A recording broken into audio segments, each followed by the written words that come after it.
Meus prezados amigos, vamos para Romanos capítulo 4, versículo 11, aqui estamos estudando a respeito de Abraão. Diz assim: e recebeu o sinal da circuncisão, selo da justiça da fé, quando estava na incircuncisão, para que fosse pai de todos que creem, estando eles também na incircuncisão, a fim de que também a justiça lhes seja imputada. Ele teve que passar pela circuncisão, recebendo esse sinal do selo da fé, da justiça da fé, para que ele pudesse ser pai dos que viessem a crer. Há coisas que eu passo na vida, que eu preciso passar, obra que Deus faz em mim, obra que Deus fará em você, para que você possa, de algum modo, ser uma bênção para a pessoa e ser referido pela eternidade. O João ou a Maria conseguiu aquela bênção porque ele estava na palavra e Deus abençoou ele assim e dessa maneira foi.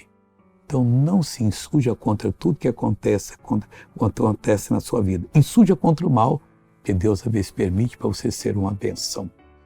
Veja essa pessoa que recebeu uma benção e é uma benção. E eu estou com 74 anos, eles queriam pôr prótese. Eu falei assim, em nome de Jesus, quem vai pôr a prótese é Jesus. Sem a bengala o senhor não andava? Não, eu andava, mas muito com medo de casa. Com medo de dentro de casa, segurando as coisas? Segurando as coisas. Então... Minha mulher disse que eu sujava as paredes tudo.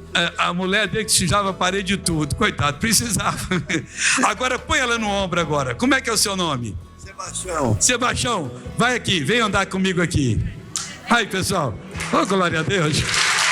Acabou, pessoal. Agora eu vou lhe abençoar. Pai, eu venho unir a minha fé com a fé dessa pessoa, que estava muito chata pelas tentações que sofreu, chateada com as tentações que sofreu, mas ela agora entendeu e ela tem ajudado outros e vai ajudar, pois eu a abençoo em o nome de Jesus e obrigado pelo que Abraão sofreu, passou, para que eu fosse abençoado, que ele era tipo de Jesus. Obrigado pelo que Jesus foi e sofreu, para que eu fosse livre. No nome dele, amém.